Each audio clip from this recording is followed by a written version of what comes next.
O Senhor esteja convosco. Ele está no meio de nós. Proclamação do Evangelho de Jesus Cristo segundo São Mateus. Glória a vós, Senhor. Naquele tempo, disse Jesus a seus discípulos: quando o Filho do Homem vier em sua glória, acompanhado de todos os anjos, então se assentará em seu trono glorioso. Todos os povos da terra serão reunidos diante dele, e ele separará uns dos outros, assim como o pastor separa as ovelhas dos cabritos. E colocará as ovelhas à sua direita e os cabritos à sua esquerda. Então o rei dirá aos que estiverem à sua direita: vinde benditos de meu Pai, recebei como herança o reino que meu Pai vos preparou desde a criação do mundo. Pois eu estava com fome e me destes de comer, eu estava com sede e me destes de beber, eu era estrangeiro e me recebestes em casa, eu estava nu e me vestiste, eu estava doente e cuidastes de mim, eu estava na prisão e foste me visitar. Então os justos lhe perguntarão: Senhor, quando foi que te vimos com fome e te demos de comer, com sede te demos de beber? Quando foi que te vimos como estrangeiro e te recebemos em casa, e sem roupa e te vestimos? Quando foi que te vimos doente ou preso e fomos te visitar? Então o rei lhes responderá: em verdade eu vos digo, que todas as vezes que fizerdes isso a um dos menores de meus irmãos, foi a mim que fizestes. Depois o rei dirá aos que estiverem à sua esquerda: afastai-vos de mim, malditos, ide para o fogo eterno, preparado para o diabo e para os seus anjos. Pois eu estava com fome e não me destes de comer, eu estava com sede e não me destes de beber, eu era estrangeiro e não me recebestes em casa, eu estava nu e não me vestistes, eu estava doente e na prisão e não fostes me visitar. E responderam também ele: Senhor, quando foi que te vimos com fome ou com sede, como estrangeiro ou nu, doente ou preso, e não servimos? Então o rei lhe responderá: em verdade eu vos digo, todas as vezes que vos fizestes isso a um desses pequeninos, foi a mim que não fizestes. Portanto, estes irão para o castigo eterno, enquanto os justos irão para a vida eterna. Palavra da salvação. Glória a vós, Senhor. Vinde, Espírito Santo, enchei os corações dos vossos fiéis e acendei neles o fogo do vosso amor. Enviai o vosso Espírito, e tudo será criado, e renovareis a face da terra. Oremos. Ó Deus, que instruísse os corações dos vossos fiéis, com a luz do Espírito Santo, fazei que apreciemos retamente todas as coisas, segundo o mesmo Espírito, e gozemos sempre da sua consolação. Por Cristo, Senhor nosso. Amém. Pode se sentar, amado filho, amada filha. Você aqui, você em casa, hoje, último dia do nosso cerco de Jericó, pelas famílias. Nós estamos na missa pelas famílias, não é? E estamos rezando pela libertação das nossas famílias, pela restauração das nossas famílias, na certeza de que Deus tem o melhor para nós e que Ele pode mudar todas as coisas. Eu disse no início, você aqui, você em casa, e repito, a gente precisa aprender a confiar no poder da oração. E veja bem, aprender a ser constante na oração, né? Eu penso que essas dinâmicas nos ajudam tanto, não é verdade? Um cerco de Jericó, porque são 7 semanas, você vai... Desde o começo eu tenho incentivado, né? Você sabe que a função do padre, do professor, da mãe é repetir, né? A gente posta, que eu estou fazendo as lives todas as noites aqui nesse tempo de quaresma, né? Uma dinâmica forte de oração, e eu faço a postagem assim: hoje, às 21 horas, vai ter live no meu canal, o link está na descrição. Primeiro comentário: padre, vai ter live hoje? Segundo, padre, cadê o link? Terceiro comentário, padre, e a live? Eu só respondo assim, por gentileza, leia o que está escrito, escuta o que eu estou falando no vídeo. Mas a gente não escuta, mas isso, duro que isso é sintomático, isso mostra como a gente se relaciona, né? Essa missa aqui, ó, eu coloco, hoje, 15h30, na Santa Canção Nova, eu vou presidir a missa. Primeiro comentário, vai ter missa hoje, padre? Onde foi que eu errei, né? Eu fico me perguntando. É assim que a mãe se sente, a hora que ela repete 15 vezes para o filho, né? Filho adolescente, não é mãe, pai. Parece que não entra na cabeça, né? Mas, por que a gente faz na Canção Nova essas dinâmicas de oração? Como o Cerco de Jericó, como a live toda noite na Quaresma. Porque isso nos ajuda a ser constante na oração. Porque, filho, filha, veja bem, você não vai alcançar graças de Deus rezando um dia. Somente. Você não vai alcançar a restauração para a sua família, a libertação dos seus vícios, a cura, a graça que você precisa, se você só vir na Canção Nova uma segunda-feira no ano e continuar vivendo como um pagão. E não rezar, e não colocar Deus em primeiro lugar, e não visitar o Santíssimo. Gente, eu acho que tenho certeza, nós ainda desconhecemos na igreja, muitos de nós na igreja católica, desconhecemos o poder da oração. Ou nós achamos que Jesus estava brincando quando ele falou o que ele falou. Está escrito no Evangelho de João, eu acho fantástica essa citação. Jesus disse, em João 16, olha, peçam ao Pai em meu nome o que vocês precisam. Peçam porque o Pai quer dar. Peçam para que a minha alegria esteja em vós e a vossa alegria seja completa.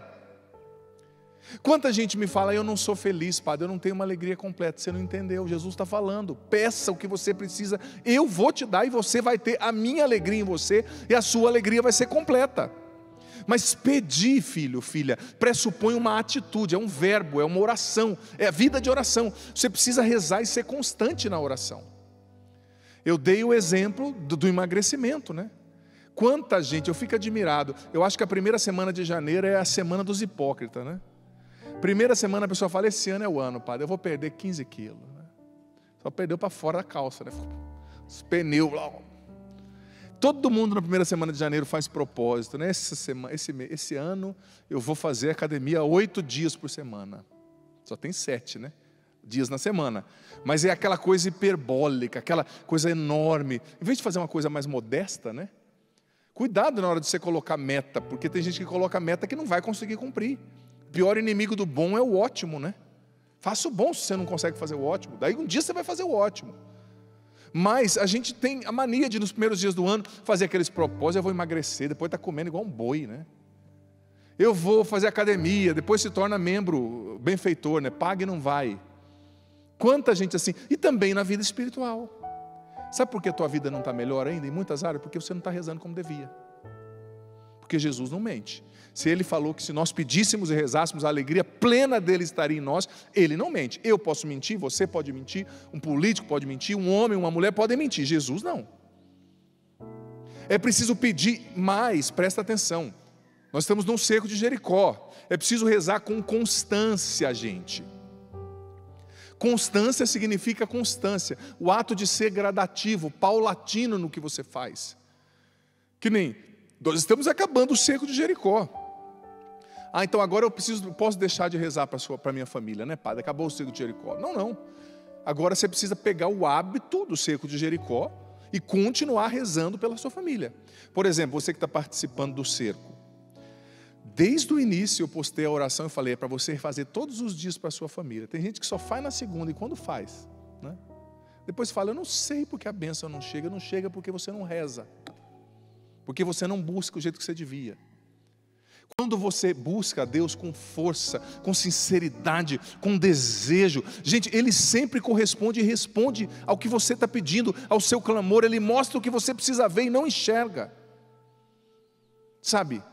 Então faço essa introdução só para dizer do poder da constância na oração. Sejamos constantes na oração. Mas enfim, eu não posso deixar de falar do Evangelho. Tanto o Evangelho como a primeira leitura são grandes, então eu faço a opção de me deter um pouco mais no Evangelho. O Evangelho fala sobre o quê? Sobre o que o Evangelho falou? Fala? Jogo do Corinthians? Claro que não, o Evangelho não fala dessas coisas, né? Desses times, brincadeiras, corintiano, não fique bravo. Tem um amigo corintiano que fala, padre, toda missa você tira sarro da gente, né? Brinca com a gente. Eu gosto muito dos corintianos, brincadeira. Mas enfim, do que o Evangelho falou? Continua, vai. Quem está em casa não está ouvindo, mas eu vou falando. Tá bom, continua. O que mais que o Evangelho falou? Se colocar no lugar do próximo, misericórdia. O que mais? Dá de comer a quem tem fome, dá de beber a quem tem sede. Caridade. Quem está em casa não ouviu, mas eu estou dizendo. Que bom, obrigado, que vocês estão atentos e estão participando. Mas veja bem, gente, em poucas partes no Evangelho, Jesus foi tão claro, veja bem, acerca do que a gente tem que fazer para ir para o céu e o que a gente não tem que fazer para ir para o inferno e não ir para o céu. Jesus foi claríssimo. Veja bem, eu sei que hoje em dia tem muita gente que tem assim um ranço, quando fala de dimensão social, quando fala de caridade, por causa de muitas vezes, né, os processos ideológicos que vêm por trás dessas palavras, né? Ação social, caridade. Mas veja bem, a gente não pode jogar com a água suja o bebê que nela tomou banho, a criança que nela tomou banho. Temos discernimento. Não existe cristianismo sem caridade. Você sabe que muito católico até reza muito, ama a liturgia, vive a moral, mas desconhece aquilo que é importantíssimo, que é chamado doutrina social da igreja, DSI. Com documentos lindos, o Papa Leão XIII, no final do século XIX, com a Rerum Novarum, um documento da igreja lindo, hiper aconselho você ler, falando sobre a dignidade do ser humano no trabalho, a proteção do ser humano que trabalha. Naquela época não tinham leis trabalhistas, não tinha proteção nenhuma. Depois a igreja foi sempre os papas renovando encíclicas, comemorando a primeira, que foi a Rerum Novarum, né? 50º Annum, que é 50 anos depois da Rerum Novarum, 100º Annum, que era depois, 100 anos depois dessa primeira encíclica. Então a igreja pensa na dimensão social, e nós temos que pensar. Porque, gente, o Evangelho é muito concreto. Porque o que Jesus está falando nesse Evangelho? Está falando o seguinte, que você não... Que Jesus não está falando que ele ajuda os pobres, que a gente só deve ajudar os pobres, os desfavorecidos. Não, não. Ele está falando que Ele está no pobre e no desfavorecido. E o que você não fez ou fez para aquele pobre, você fez para ele. É palavra de Deus, eu não posso mudar esse Evangelho. Eu não posso ficar com um discurso somente, me perdoe, espiritual e não encarnar nessa dimensão. Jesus está falando, olha, assim como você me toca na Eucaristia e na palavra, você me toca no pobre. Ele falou, no desfavorecido, porque é em mim, sou eu que estou ali. Claro, a gente vai adorar o pobre, não. O pobre não é o fim, né? A gente ama o pobre por Jesus. Jesus é o centro, a gente adora Jesus, e um fim que é amar Jesus me leva ao meio para amar Jesus, que é amar o pobre, amar o fraco, amar o fracassado desse mundo. Porque veja bem, a intenção é amar Deus. A intenção é amar Deus, só que a execução se dá através da pessoa que está do meu lado, sobretudo os que estão mais fracos e que estão sofrendo. Jesus falou, gente, de coisas muito concretas, veja bem, visitar um doente. Quem aqui já visitou um doente? Levanta a mão. Pode levantar. Jesus falou para acolher os peregrinos. Você já ouviu falar das obras de misericórdia corporais e espirituais da igreja? Fantástica. Por exemplo, obra de misericórdia, o catecismo ensina sobre isso. Obra de misericórdia corporal. Você enterrar um morto é uma obra de misericórdia. Você visitar um doente, você visitar um preso, você dar comida a quem tem fome. As obras de misericórdia nasceram no Evangelho de hoje. Você dá bebida a quem tem sede. Você dá roupa a quem está nu, né? Nesse carnaval. Nossa, tinha tanta gente que precisava de doação de roupa, né, gente? Mas não é disso que Jesus está falando. Eu ligava o canal, de repente, fecha, muda o canal. Meu Deus do céu. Você falou, isso é um canal adulto? Não, é aquela rede aí famosa do Brasil que está mostrando o carnaval, né? Adulto, você está entendendo, né? O que eu quero dizer com isso. Mas enfim, as obras de misericórdia são importantes, corporais. Esses dias uma pessoa me disse assim, padre, eu não vou visitar doente, nem vou ao velório, porque eu não gosto, não me sinto bem. Aí eu olhei para ela e falei, eu amo velório, sabe? Eu trocaria uma férias em Bahamas para ir num velório. Daí depois ela entendeu que eu estava sendo irônico, e falei, minha filha, Eu vou no velório por causa de Jesus. Você acha, quem que ama velório, gente? Quem que ama velório? Me diga aqui. Você viu alguém chegando, fazendo uma live, olha, estamos aqui no velório, olha só, a minha avó ali.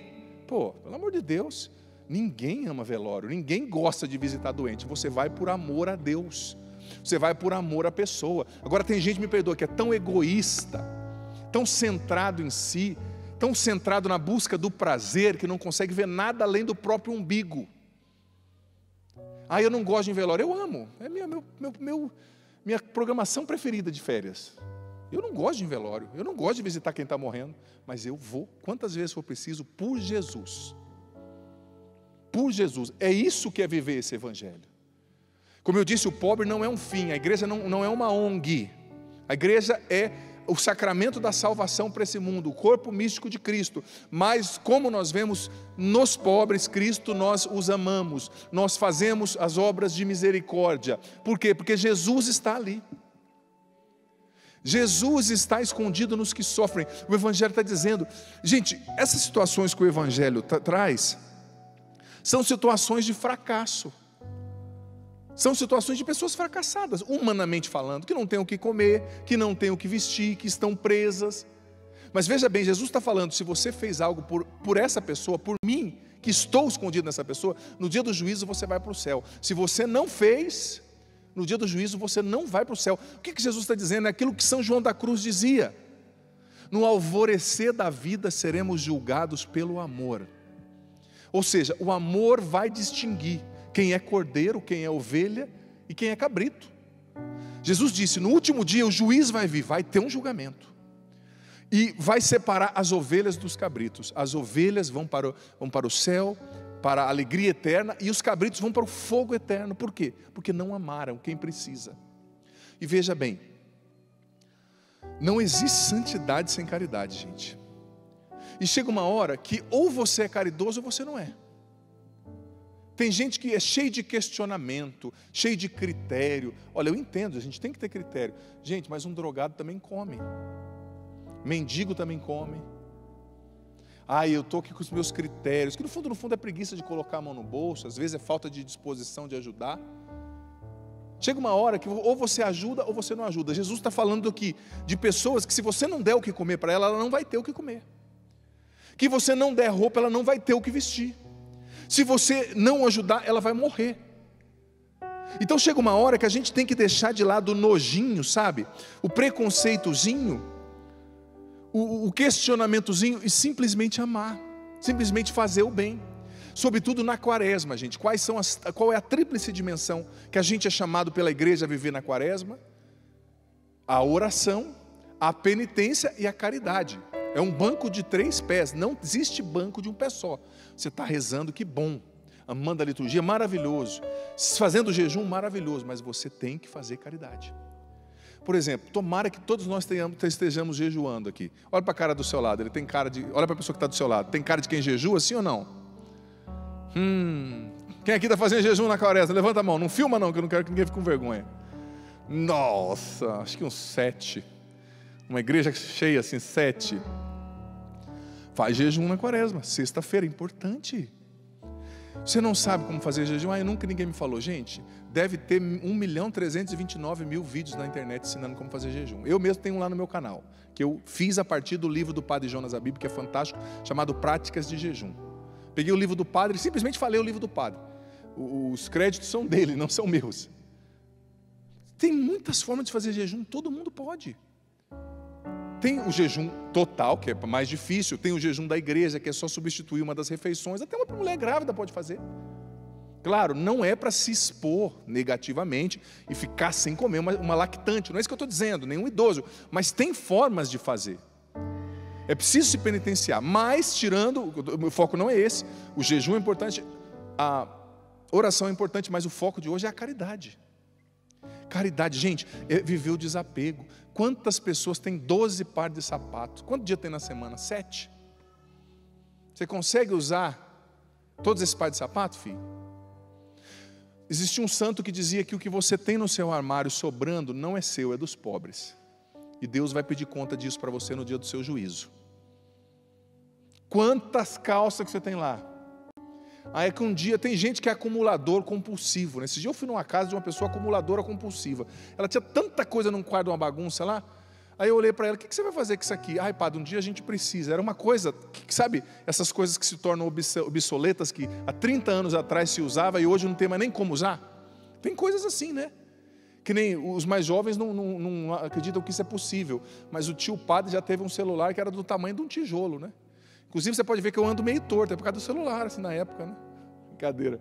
Mas adianta você guardar um celular desse para hoje? Chega aqui os jovens com o seu smartphone, aquela coisa. Celular, vai ter celular. Nossa, o celular faz de tudo. Que o dia o celular vai comer por você, né? Tudo. Mas adianta você guardar, eu estou fazendo uma brincadeira, óbvio, você está entendendo? Uma tecnologia, uma coisa que está obsoleta, não serve mais. Mas a gente vai guardando. Quaresma é tempo de desapego. Abre lá o seu armário, veja o que está sobrando lá. E doa para os pobres. Roupa, doa para os pobres. Comida. Você que faz jejum, o ideal, filho, filha, é você pegar o dinheiro que você ia gastar com aquele almoço e doar para um pobre. A comida e doar para um pobre. Caridade. A Igreja Católica não vive sem caridade. Mas, mais uma vez eu digo, é por Jesus. A caridade, o pobre, não é um fim, ele é um meio. Agora eu vou dizer para você, aproveite todas as oportunidades que você tiver para fazer o bem. Todas. Se você pode ajudar uma pessoa, ajude. Tem um exemplo que eu gosto muito de dar, muito. Eu já falei no meu programa várias vezes no Pra Ser Feliz, nas terças à noite pela Canção Nova. Certa vez eu conheci uma mulher, olha só gente, que coisa maravilhosa. Uma senhora que era médica, uma médica muito competente lá em São Paulo. O padre morou muito tempo lá na capital paulista. E ela era um pouco mais velha, mas sabe aquelas cardiologistas de mão cheia, que tinha vivido muita coisa, lecionado, e os filhos já todos criados, uns moravam fora do país, ela meia sozinha. E ela tinha uma mulher que trabalhava na casa dela, uma diarista, né? Muitos anos já com ela. E a filha dessa diarista de vez em quando ia na casa. E ficava ali brincando enquanto a mãe estava limpando. E a médica, muito simpática, pegou amizade com a menina. E a menina sempre falava assim, com 11 anos, eu queria ser que nem a senhora. Com 15 anos eu queria ser que nem a senhora. Com 18 anos eu ainda quero ser como a senhora, eu quero ser médica. Sabe o que a médica fez? Tá bom, você quer? Então estuda que eu vou pagar a sua faculdade. A médica pagou a faculdade inteira, pagou a residência inteira. E a menina hoje é uma médica espetacular, uma menina que morava na favela. Por causa dessa senhora que soube ser generosa. Ela ficou pobre por causa disso? Não, pelo contrário, quando você faz a generosidade, quando você ajuda alguém com o coração sincero, aquilo que você perde, que você gasta, Deus te dá 7 vezes mais lá na frente. 7 vezes mais, sabe? Então Jesus está falando hoje, é preciso amar o irmão, amar o que está em dificuldade, visitar os presos. Mas, entenda bem, nós estamos na missa da família e eu não posso deixar de puxar aqui para o lado mais difícil. Você sabe que às vezes até amar o pobre, comprar uma marmitex, até é mais fácil, né? Mas quando se trata de amar o pobre do seu marido, aquele barrigudo, aliás, aquele abençoado, escapou. Quando se trata de amar a sua esposa, que parece uma onça, prenha, acorda brava. Quando se trata de amar a sogrinha, amada, linda, a maior caridade que Deus quer que a gente exerça é dentro de casa. Porque veja bem, é desafiante amar o pobre que está fora? Mas não é tão desafiante como amar o pobre que está dentro da nossa família. E pobre aqui eu estou dizendo, talvez não seja pobre financeiramente falando, né, na sua condição sociocultural. Talvez seja uma pessoa até com condição financeira, inteligente, mas que é pobre. Por quê? Porque não conhece Deus, não leva a sério a religião. É pobre porque é egoísta demais. É pobre porque só pensa em si, ou porque é fechado às coisas eternas. Quantas pessoas pobres assim não tem dentro da sua casa? Deus quer que você ame esses primeiros pobres, porque veja bem, Deus vai pedir conta do que nós fizemos com os pobres e desfavorecidos? Vai, mas Ele primeiro vai pedir conta para você. Quem aqui é casado? Levanta a mão. Levanta com coragem, tem gente que está meio arrependido, parece? Isso, levanta essa mão, você marido aí que levantar direito vai levar uma na costela da sua esposa, hein? Veja bem, você que é casado, sabe a primeira coisa que Jesus vai perguntar para você quando você morrer? Ele é o juiz, vai ter o julgamento. Sabe qual é a primeira coisa? Como você cuidou daquela pérola que eu te confiei? Ele vai perguntar para você. Talvez você fale assim, pérola, Jesus, aquilo lá está mais para uma... parece um pedaço de barro. Mas é. Sua primeira missão, você que é casado, é cuidar da sua esposa, do seu esposo, é dar a vida por essa pessoa, é levá-lo para o céu, levá-la para o céu, é santificá-lo. Sabe? O que está escrito na carta de São Paulo aos Efésios?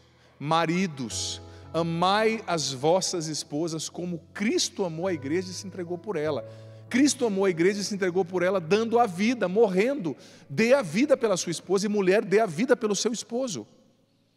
Dá a vida. Jesus vai pedir conta para você. Como é que você cuidou da sua esposa? Depois, como é que você cuidou dos seus filhos? É a primeira coisa que ele vai te perguntar. É a primeira coisa. Então, o Senhor nos pede para exercer essa caridade dentro de casa. E veja bem, muitas vezes é caridade mesmo. O teu marido está tão chato que você não tem nem vontade de conversar com ele.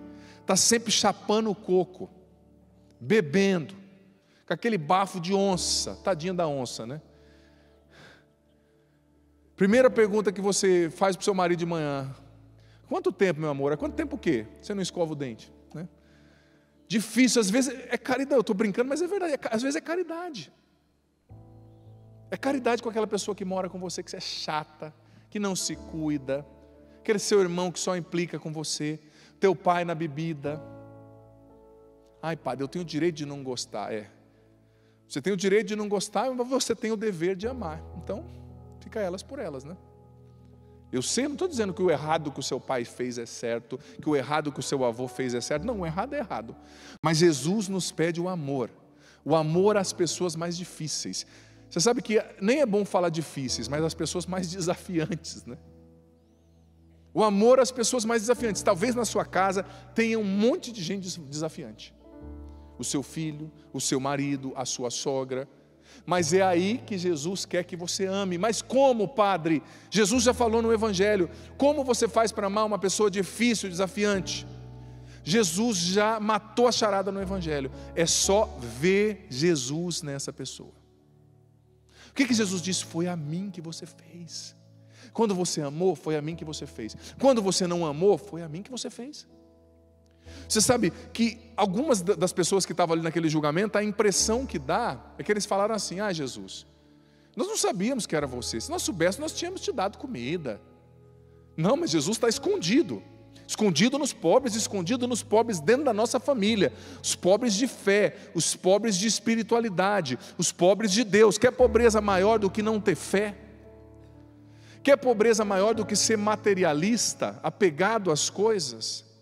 Quer pobreza maior do que não ter esperança, caridade, amor? Talvez exista uma pessoa na sua casa, como eu disse, com a qual você precisa simplesmente exercer a misericórdia. É o seu pai que hoje, o nível que ele está, não é nem mais que ele bebe, ele já é um doente, ele é um alcoólatra doente.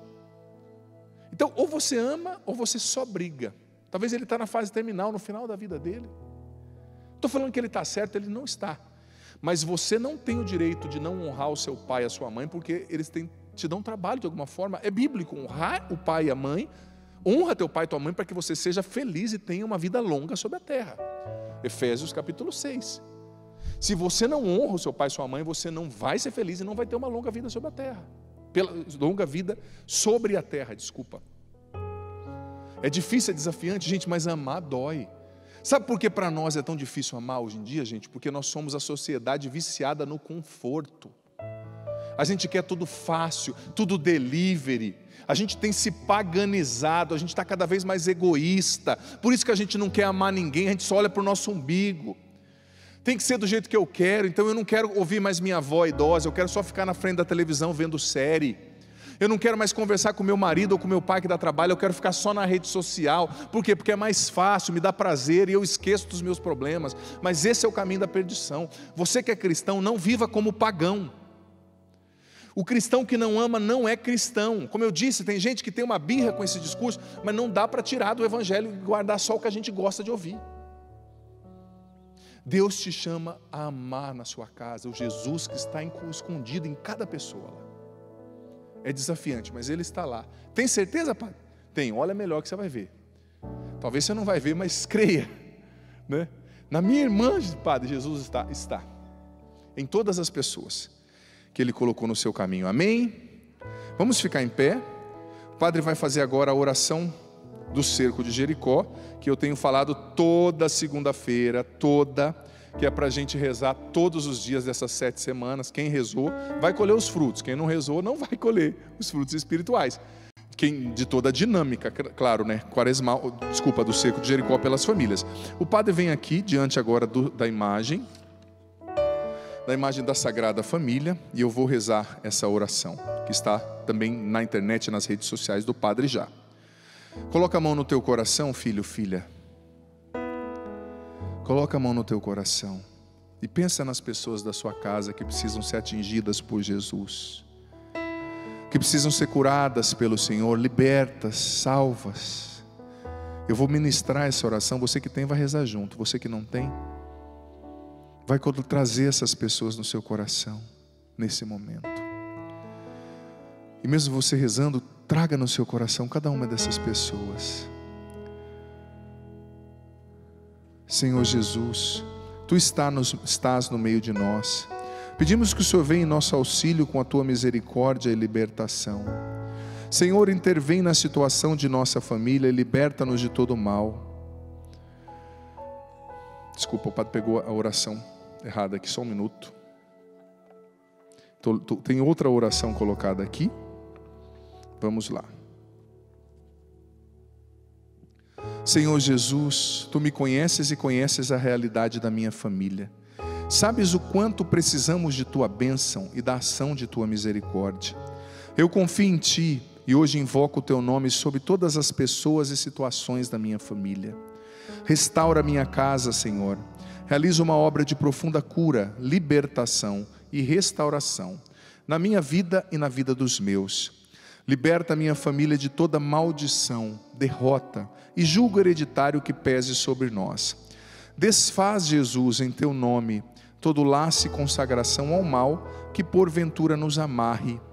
Lava-nos com Teu sangue e liberta-nos de todos os vícios e contaminações espirituais. Cura as feridas no coração e na alma dos meus. Tapa as brechas em minha família, Senhor. Liberta meus familiares de todo ódio, ressentimento e divisão, e faça Teu perdão acontecer em nossa vida. Liberta o meu lar de todo desamor, Senhor, e faça a Tua vitória acontecer em todas as áreas de nossa história. Abençoa profundamente todos os meus familiares, antepassados e descendentes. Eu declaro que Tu és, Jesus, o único Senhor de minha família e de todos os nossos bens. Eu consagro toda a minha família a Ti, Jesus, e a Ti, Virgem Maria. Que nós sejamos sempre guardados e protegidos por Vós. Em Ti, Jesus, estará sempre nossa força e vitória. Contigo queremos viver e, amparados por Ti, queremos sempre lutar contra o pecado e contra o mal, hoje e sempre. Amém. Jesus, Maria e José. Nossa família, Vós é. Mais forte, Jesus, Maria e José. Nossa família, Vossa é. Jesus, Maria e José. A nossa família, Vossa é. Erga os seus braços agora, amado filho, amada filha. Existem muralhas que ainda precisam cair na tua vida e na vida dos teus. Então reza agora com autoridade, reza agora com disposição, reza agora com fé, reza agora com coragem.